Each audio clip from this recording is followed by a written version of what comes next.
Water, water, water everywhere. In Kenya, water, water, water, not everywhere. And that's a challenge, and we have to discuss that challenge. There's a ministry and several state departments: water, sanitation, and irrigation. President William Ruto appointed Alice Wahome, the then MP for Kandara constituency, to join his cabinet and deal with this issue of water once and for all. Alice is here. Good morning, Mheshimiwa. Good morning, Eric. And Bari ya siku nyingi. How are you? Salama kabisa.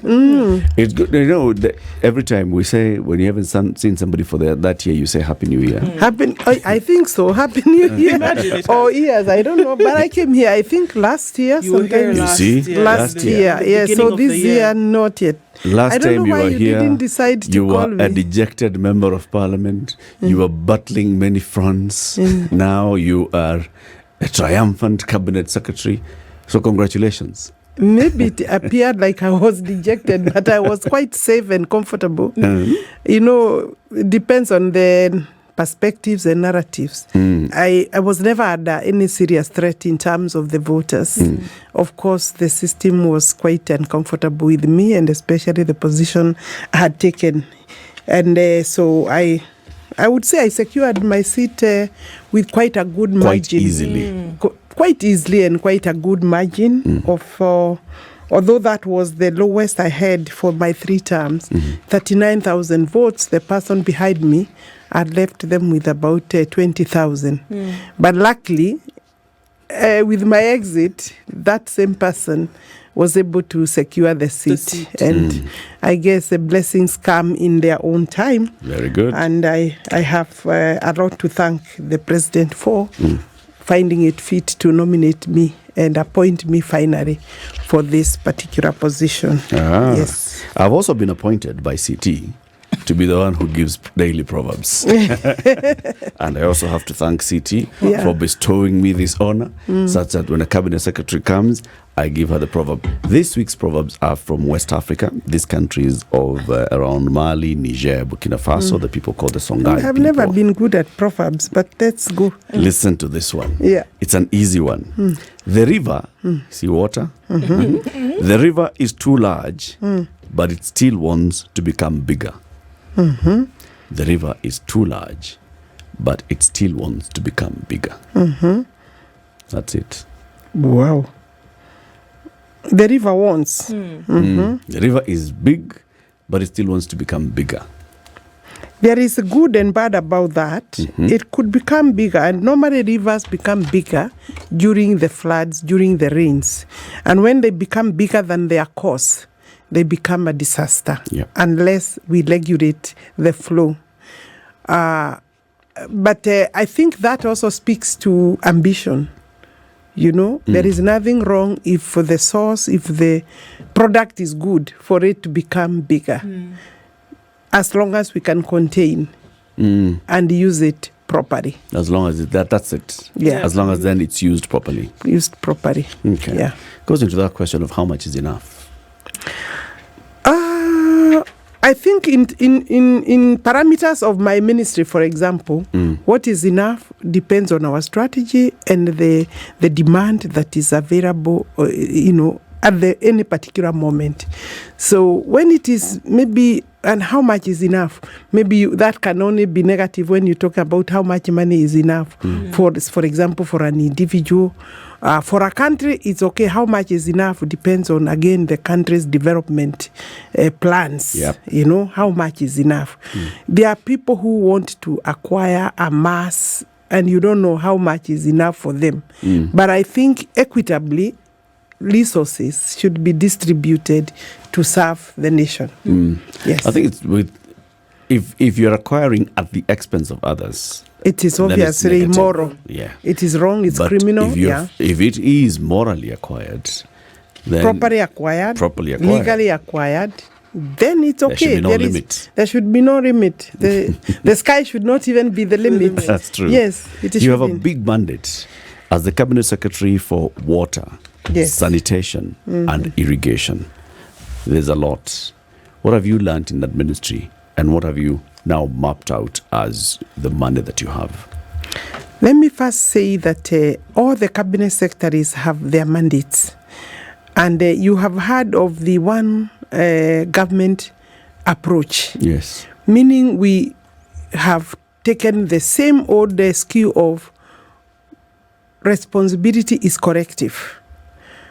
In my ministry, since I entered, the last 1 year has been quite challenging because first, it's obviously a different area and you have to go through the documentation, you have to go through the plans, you have to go through the policies, you have to go through the strategic plans, you have to understand the language. It's quite a lot of it is quite scientific because most of it is engineering, and therefore you have to familiarize yourself even with the terminologies, the language, and also a new setup because from a legal fraternity, then I'm in an engineering kind of managed ministry. Then obviously I have to be alert and careful. And at it, yes. But it's interesting, and apparently, because my specific role is to give leadership and guidance. Yep.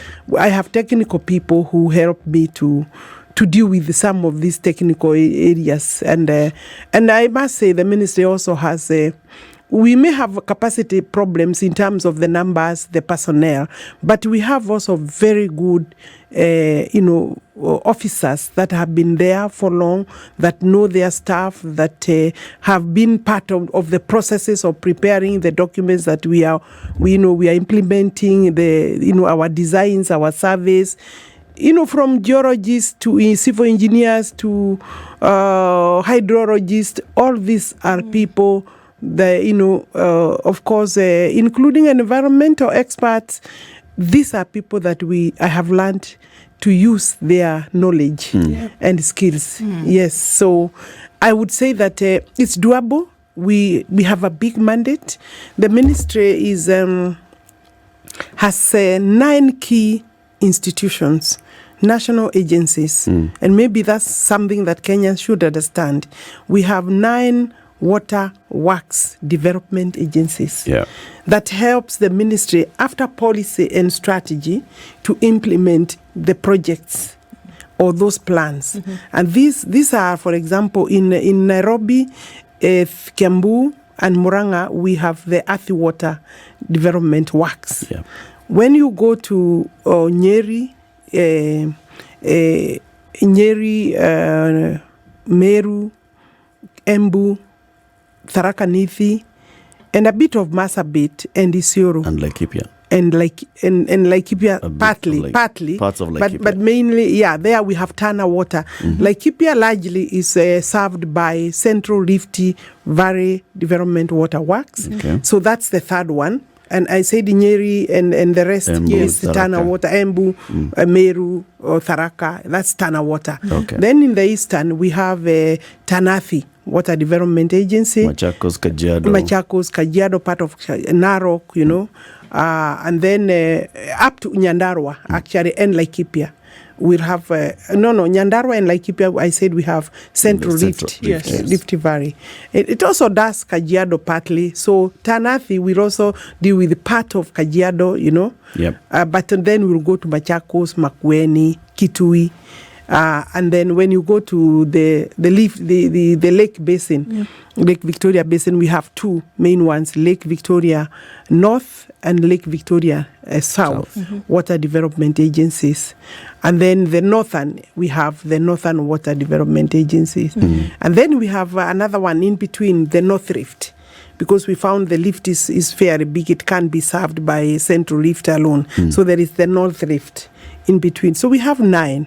And then we have other institutions for regulation, we have the WASLEB, that is a regulatory board that licenses extraction, licenses the service delivery, mainly licensing the water service providers. Yes.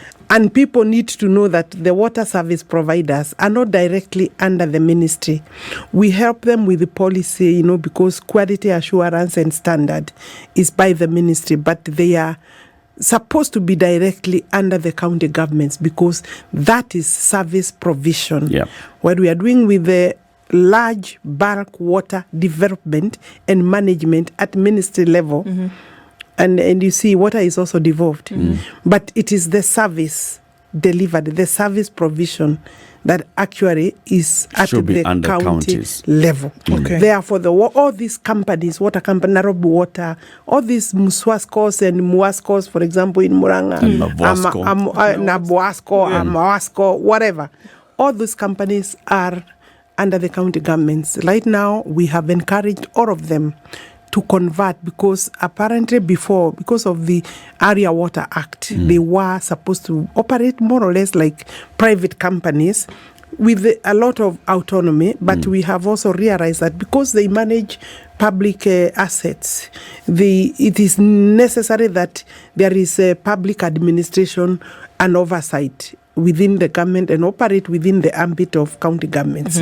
So then, of course, I have the Water Resource Authority that is very instrumental, because that is the authority that licenses the abstraction of water from any of the sources, from the river, from the sea, from the boreholes, from the lakes, from the ponds, the amount of water you can abstract, because you get a permit to allow you certain volumes. You don't just abstract what you want. So, that will tell you, no, this is excess. We don't have that amount in this river. And of course, they have a big challenge, because people in this country do not work within the legal frameworks. People practice a lot of impunity.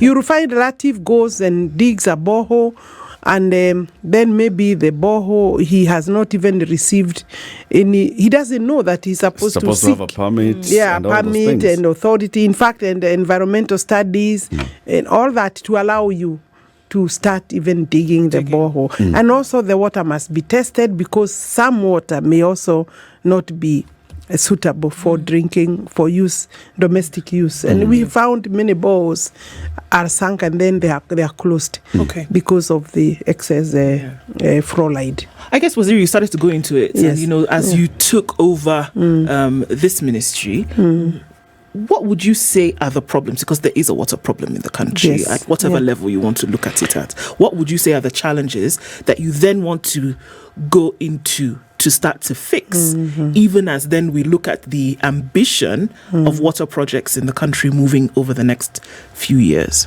Yeah, we have a plan for 2030 as a country for various plans. We know there is also the 2030 vision, plus also the SDG we must achieve by 2030, SDG 6. That is making sure that we have access to water to every home. Basically, every person under the Constitution, Article 43, is entitled to adequate, safe drinking water. That is within our Constitution. And that mandates the government, both the county and the national government. So even from that premises, then we look at what are the challenges, where are we in terms of how much water do we have. I'm advised by my technical people and the ministry. The records show us that right now we have about 23 available water, 23 billion cubic meters of water. That amounts to about 450 cubic meters of water. I mean, per annum, per capita, per individual. That means every person, because you have to estimate per the population. So the 23 billion divided by a population of about 50 million, you'll have roughly about 450 cubic meters of water per day. We are there is, of course, against the international standards or the standards required to sustain properly, to say you have sufficient water is 1,000 cubic meters per annum per person, per capita. So with that, then you know that we are very far to achieve that. Of course, some countries around us actually have achieved, because depending on the amount of rains in a space, like Uganda is not a rain scarce country. It's not a water scarce country. They have more water than us. Ethiopia, because they also have more rivers than us, bigger rivers. Uganda, the rain is always falling. You know, they have heavy rains. Tanzania apparently also is ahead of us. So the challenge here is, how do you then, because we have rain, we could say we have quite sufficient rain in some parts of the country. The challenge is storage. How do we store our water when the rains come? Like now we are told El Nino, the forecast says that there will be an El Nino. For you to store water to sufficient capacity, because if you don't have rains throughout the year, or there are other years that season after season there will be drought like we have suffered, then you need, when the rains come, you need to store either from the rivers, you know, the overflows. Yeah. All these overflows should not be destroying infrastructure and destroying, especially from the rivers and going to the oceans and the seas. We should be storing. And therefore, the case for storage is one of the strategy that we have. We have, of course, two other national institutions, the National Irrigation Authority and the National Water Harvesting and Storage Authorities. Those are other agencies that we have. They are the ones that will help us with sufficient strategy, because we have policy and strategy in place. What we are now working on is funding, you know, resource mobilization, because we already know the sites that should help us to store the water, both for irrigation, domestic use, and industrial use, because those are three different areas. You know, when someone hears all this, Yes. and they think, okay, so we have to think about how to harvest this water, how to store the water, somebody will think capital intensive. But is it necessarily capital intensive?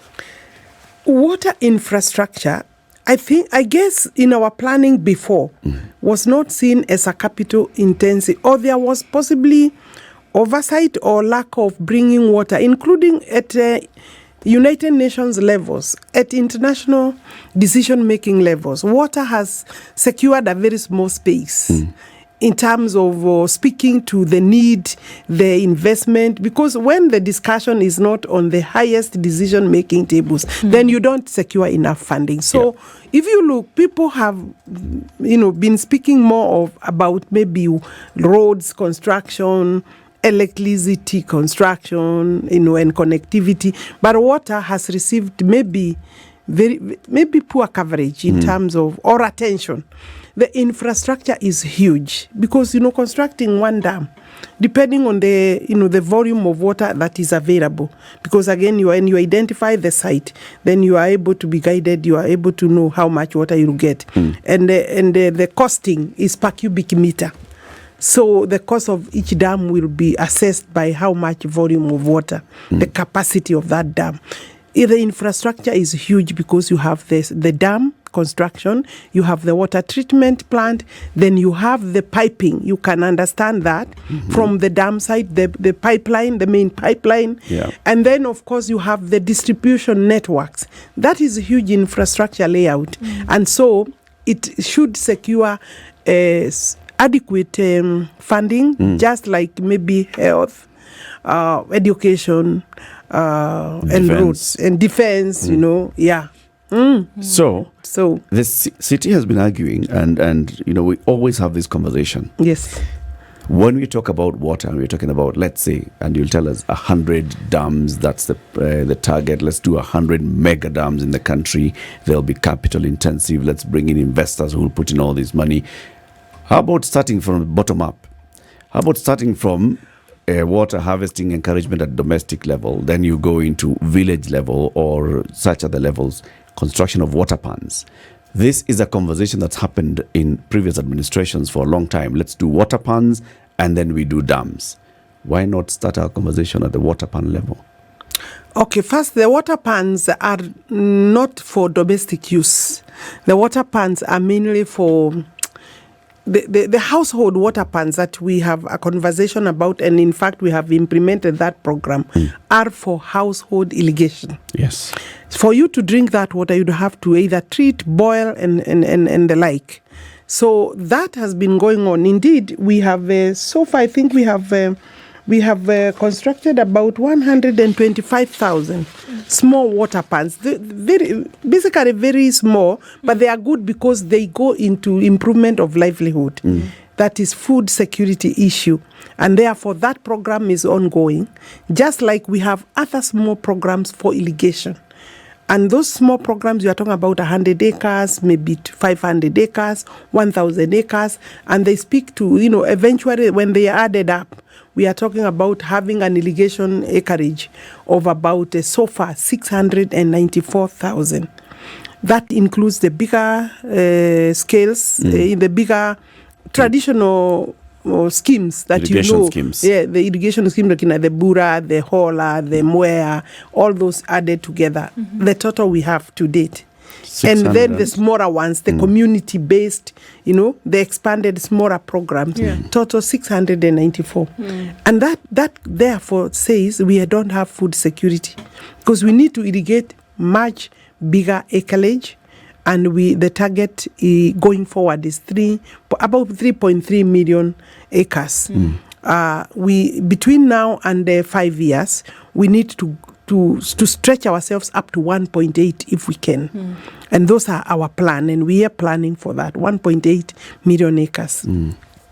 We will how we shall get that? We are starting with expansion of the existing schemes that we have, because they have capacity. If we rehabilitate the systems, increase the catchment, the intakes, and basically the canals, ensure that there are no breakages, no leakages, those will give us an extra maybe another 700 or so acres of irrigated land. And therefore I would say we are on course. So you are asking, why not start from bottom going up? We still all these programs are supposed to direct them. Doing a dam doesn't mean you are doing at the top. The dam is supposed to reach the people. You are doing that so that you can ensure downstream you take water to the people.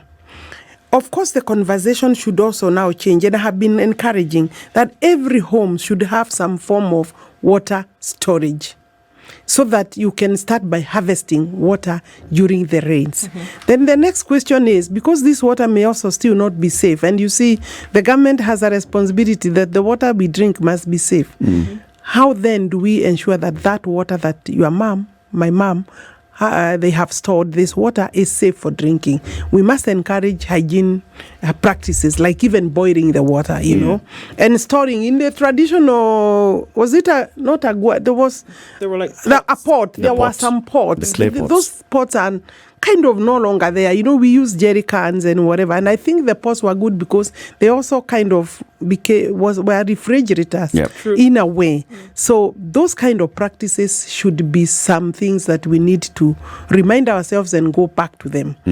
But also, then you must also know that most of the roofs are asbestos, and that again is obviously going to give us carcinogenic impunities, and we must be able to say what kind of roof. And we shouldn't have those kind of roofs. Iron sheets of that kind of nature should actually be banned. I think as a government, those are areas that are receiving attention. And in our schools, again, we have, shortages of water. We have a program for water for schools. But we are also speaking with the members of parliament so that, answering your question, we can also utilize that particular opportunity to ensure that we can also help the schools to store water. Why? They can help us with their CDF to remove the roofs that may not be okay, or even create a specific roofing for water storage and buy tanks.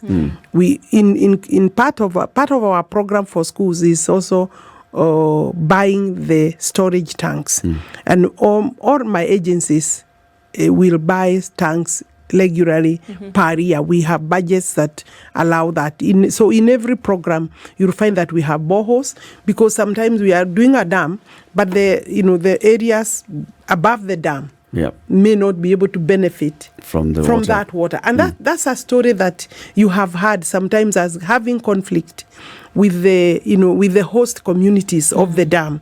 But naturally, where the dam is placed may not be able to benefit from that water. But we are working on our designs in a different way so that you don't plan too far from the dam. You start planning from the dam site so that as many people as possible around the dam can receive a certain percentage. We call it even 20%, 10 to 20% Of what's been of captured. the water that you remove from there, because really doesn't make sense for me to bring water to Nairobi and leave the area that I have removed this water from without a single drop. And it is possible to give some of that water to the area, the local to area. the local communities. Let's take a so break. that is a new policy that we have adopted. You are a Muranga person. It- this it- is a Muranga Nairobi conversation. Muranga, Nairobi, and also the Jandarua have the same issues. With the Samoa and Dam. many other. I think the case for Muranga was the loudest. Yes. Yeah. Article 43 of the Constitution. So, yes, you're not an engineer, but you are a lawyer. And when it comes to Constitution, you understand it back to front. Yeah. 43 of the Constitution, 1B. Every person has the right to accessible and adequate housing and to reasonable standards of sanitation. That falls squarely under you. Then go to 1D. Every person has the right to clean and safe water in adequate quantities.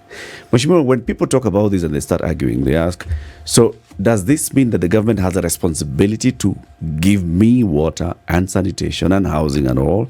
Or does it mean that I have a right, so I have a right to go and look for the water? What's the nexus between this right, government, and the citizen?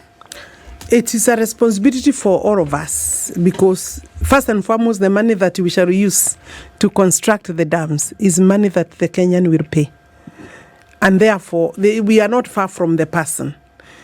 Secondly, that once we develop the national government's main responsibility is to develop the resource, the water resource, also sustain, maintain it, and then manage for the benefit of the people. And therefore, once we release it to our agency, when the agency and the contractor come up with the water developed, that water then, the end result is the water service provider to the person. The individual has the responsibility to then pay for that water and ensure that we also manage the water properly without wastage. And that's why we also regulate how much the people will pay for the water. And so the connection, there is a connection through. There is no dichotomy, in my view, and therefore we all need to understand our part to play. You will find that in between there are people who will want to steal the water, and that's why we have a police unit now for purposes of securing and disrupting those kind of people and maybe causing arrest through our water service providers. Leakages, which are either caused or forced by people, and so that then they can bring the bowser, the water bowsers. Sometimes when you see this sudden rise of bowsers traveling all over and delivering water, sometimes they have been generated by commercial merchants who are partly within the system, with the system, and mainly sometimes it is people within and outside, like internal kind of collusion, inside collusion. And we are working closely with the county governments through the water service providers to weed out that, because they must be the ones responsible to ensure that that doesn't happen. And that gives them actually a big problem, because they have something we call non-revenue water. Non-revenue water means you go and develop about 20,000 cubic meters of water per day. But the water that will be billed, will be paid for, is 10,000 cubic meters per day. Most of them are ranging between 35 and 45, meaning that percentage is water unaccounted for, lost water, lost money. And therefore, sustainability for the water companies have become a big challenge.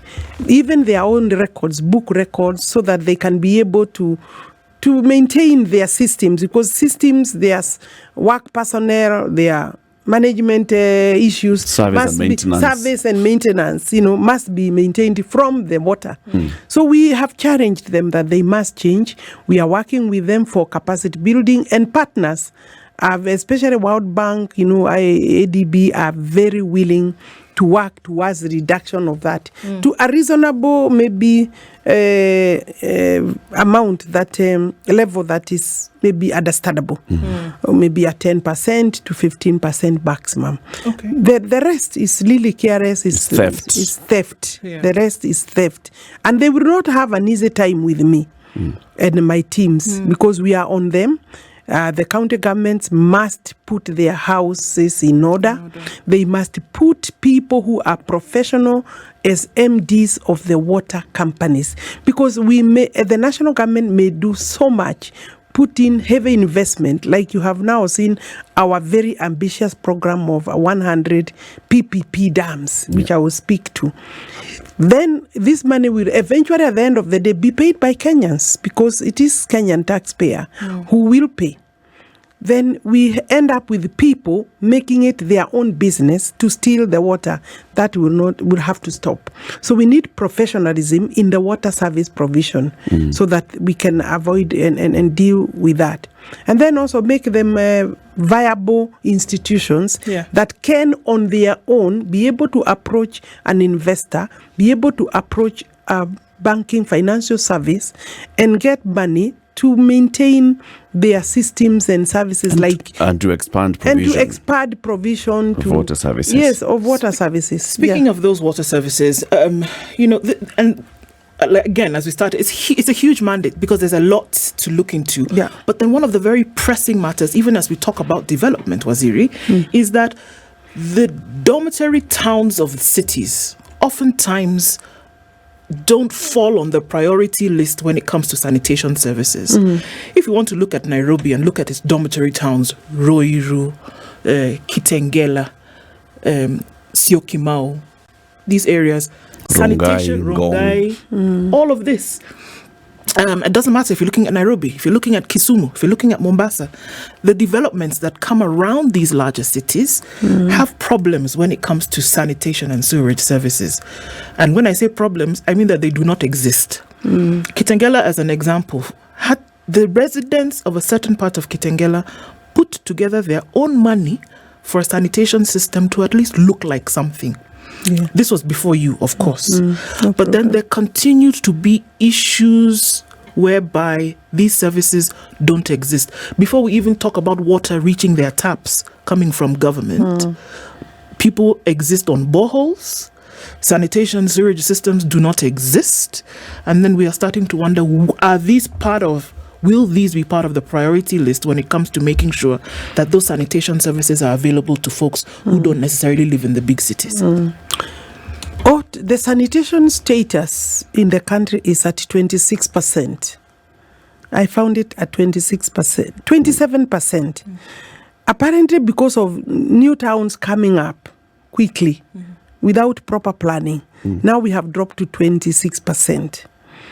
In most rural areas, those towns are in the rural areas. Within the big cities, sanitation access is at 32%. So that tells you, Ndu, that the whole country is really in a very bad situation. And that's why we are speaking to sufficient funding. We have it is called Small Towns Program, in terms of water and the sanitation program. And our planning now includes both sanitation, water and sanitation. The planning before was only for water. In a way, because that's the only way you can explain that for water, we are at 71% and sanitation at 32% in big towns, and these other villages, and small towns at 26%. So we have to balance out that and put a lot of effort in resource mobilization now for water and sanitation. And therefore, I can tell you that the plan will now include all this, Nairobi is complicated because of the huge population rise, and it is quite, and the planning also has been haphazard. If you see some towns just come up, and you are not even supposed to be allowing some of these developments, to be very honest, if the services are not there. The authorities are supposed to ensure that there is road access, there is access to water, electricity, and basic sanitation, sanitation. But they would allow constructions, because of corruption, they will allow constructions to come up without an idea of where the pipeline for water is, where the service line for these other facilities, where the service lines are. So we obviously then would expect that even the county governments, as they're allowing the plannings, they must also liaise with the service providers, with the other ministries, so that we can have a proper approach before we allow mushrooming of settlements everywhere, and then the sanitation becomes a crisis. And I can tell you, even the current systems, even in Nairobi, need a lot of overhaul, because they are insufficient. They are the old 1960, 1970, and Earth Water has a huge task to deal with that.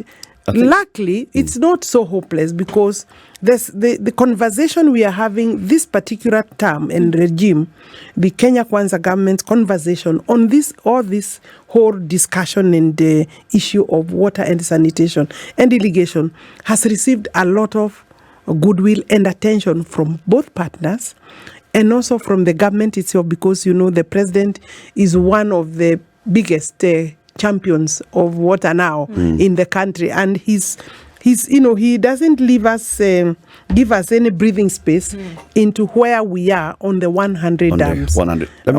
Before we move to the dams, now that we touched on sanitation, I think the figures and the statistics that you've just given us speak loudly about very many things. 26% access to sanitation in rural areas. 32% access to sanitation in urban towns, areas. That tells you 68% of population in urban areas don't have access to sanitation. Let's just break it down and say what we are saying. What we are saying is people don't have access to toilets. There's a lack of appreciation, in my view, by government and politicians, and to some extent even the citizens, on what that means. It's a lack of understanding of connecting sanitation and the basic dignity. If you don't have access to a toilet, you don't have access to dignity. You're denied of a basic dignity. There are populations in this city who don't have a toilet, who only have access to a pit latrine, which you pay some amount for, and then that is basically emptied by people who push mkokoteni, carrying a drum of poop and going to dump it in a river. So how do we shift this conversation, Mheshimiwa, so that we don't only think water sanitation? Even the UN has combined them, water and sanitation, and water is the one that is louder. Sanitation is not as loud. How do we increase this? Because we have to look at over 60% in both urban and rural areas getting access to sanitation. In our rural areas, we also we encourage, and we must understand how difficult this problem is in the rural areas, because the settlements are sparse and all over. We need basic pit latrines, but it is how the pit latrine is done that then the county governments, with their public health inspectorate departments, they need to give guidelines on what type of toilet it is. Is it being dug near a water source? Because then that becomes another problem. Or is it safe where it is, So I think for the rural areas, for the moment, even as we plan as a country for maybe 2063, to ensure that maybe we are able to have sanitation pipelines, all over the country, then we must be able to come up with very good. And we so far, if you remember when we began as a country, there were people who went home to home, inspecting whether there is a pit toilet. And if there wasn't, then there was either a fine or a demand that this must be done within this particular time. Yeah, but yet today we still have some people open defecation, forest, where everywhere, all over in the farms. That is actually illegal. Back to the top, which is where you sit. So where we sit at the ministry level, yes, we don't have a sanitation policy. I know there was a move to develop a national sanitation management policy, which went through the stages. Where are we with that in terms of implementation and implementation of the policy? Yes, financing it, resourcing it, so that we look at sanitation differently, because then it talks about sanitation not just looking at digging a sewer line everywhere, but looking at new technology and new ways of approaching sanitation. The sanitation policy is developed. Somewhere we are having a small challenge, but it is in Parliament. We will deal with it. We are implementing it so far because we don't see much problem. I told you that we have water and sanitation for small towns going on. Yeah. And that is being guided by our policy, that the policy is where you have people, where you have water, there must be sanitation. And the sewerage systems, over the weekend, for example, Othaya town did not have any sanitation within the whole town. And you can imagine where is Othaya and, the historical background about Othaya. They didn't have a sanitation. And that speaks to almost all other small towns of that size, because it's not even a medium-sized town. It's the small towns. So now we are working on that. We would want every single town where you have more population than what you can call rural to have its own independent water and sanitation, which then means you need a treatment plant for the sanitation, and then the water wastage, also, the wastewater management, because that's also now another challenge. Wastewater management policy is there. And so sewerage, water, wastewater, all that discussion must go together.